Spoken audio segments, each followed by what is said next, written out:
Sir आज विधेयक भी जो है वो पारित किए गए हैं सत्ता पक्ष की तरफ से, और साथ ही साथ हमने एक मूवमेंट देखा जब विपक्ष की तरफ से जो पूर्व मुख्यमंत्री हैं उन्होंने एक सीनियर मंत्री को ये कहा कि ये जब जब बोलेंगे कान पर वो उंगलियां रख लेंगे। वो नज़ारा भी आपने देखा, क्या कहेंगे इस? देखिए, ये उनका अपना पुराना मसला है। दोनों परम मित्र हैं और पिछले दिनों में उन्होंने बात कही थी तो उन्होंने कहा कि हम आपकी बात नहीं सुनेंगे।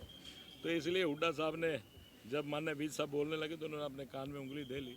तो वो आपस में हास्य, जो ये कहूँगा हास्य मजाक जो हुआ वो आपके सामने ही है। लगातार कहीं ना कहीं गोष्ठी और कहीं ना कहीं मतलब विवाद और हंसी मजाक चलता रहता है। सर, आज विपक्ष की तरफ से आरोप लगाया गया कि सरकार जल्दबाजी में जो बिल है वो पेश करवा रही, जबकि सदन का मेन काम ही बिल पास करना होता है। सिलेक्ट कमेटी में एक बिल टूर ट्रैवल को भेजने की शायद मांग आई थी, लेकिन सरकार ने नहीं मानी। तो कहीं ना कहीं सरकार के ऊपर जल्दबाजी में बिल देखिए, ये बात जो हमारे साथियों ने कही है गलत कही है। ऐसा कोई विषय नहीं है कि जल्दबाजी में बिल को पास किया जा रहा है।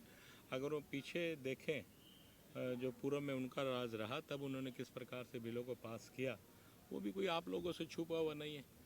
तो यहाँ तो फिर भी कुछ शालीनता से और सभ्यता से बिलों को पास किया जा रहा है। तब जैसा होता था वो सब आपको मालूम है। कांग्रेस विधायक रघुवीर कादा ने कहा कि जो ये विधायी कार्य है ये पहले करवा लिए जाए और शून्यकाल है या प्रश्नकाल है वो बाद में करवाए। देखिए, उन्होंने अपनी मांग रखी है। अगर ये उनका भी उनके समय की भी बात है तब भी तो ये सब चीज़ें की जा सकती थी, लेकिन चलो उन्होंने मांग की है तो उसे पूरा करने का हम प्रयास करेंगे। आप देख रहे हैं कि जब से भारतीय जनता पार्टी की सरकार बनी है तब से कुछ ना कुछ नया किया जा रहा है। पहले विधायकों को इतना समय नहीं मिलता था, आज लगभग 20 मिनट के आसपास एक विधायक को समय मिला, चाहे वो बजट की बात हो, चाहे वो गवर्नर साहब के एड्रेस पे बोलने की बात हो या प्रश्नकाल की बात हो। लगभग 20 मिनट से ऊपर ही समय मिला। सर, जो विधेयक आज पारित किए गए विपक्ष ने ये भी कौन कहा कौन से कि विधेयक है सर, और खासतौर से जो डंकी को लेकर के जो विधेयक लाया गया है? देखिए, डेड बॉडी को लेकर था और डंकी को लेकर था। देखिए, वो बात भी चली।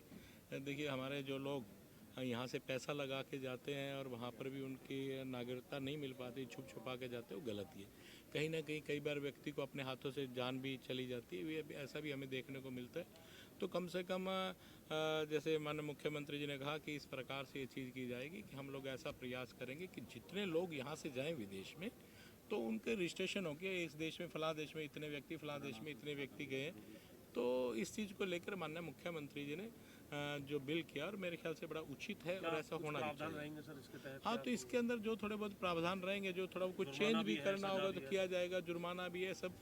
तो जो लोग लेके जाते हैं बच्चों को गलत रास्ते से भेजते हैं वो भी गलत है। सर, जो पारित किए गए विधेयक विपक्ष का कहना है कि उसमें कई लूप होल हैं जिससे जो अपराधी हैं, आरोपी हैं, वो बच सकते हैं और सरकार ने तो सख्त नहीं बनाई। देखिए, ये कानून जो बनाए गए सख्त कानून की प्रक्रिया बनाई गई, फिर भी कहीं ऐसा लगा कि अपराधी इसमें बच सकते हैं तो उसमें अमेंडमेंट लाई जा सकती है। पहले भी होता है, ये तो कोई विषय नहीं। कई बार कोई चीज़ नहीं लाई जाती है तो उसमें जो खामियां रह जाती है उन्हें ठीक किया जाता है। ठीक है सर, थैंक यू।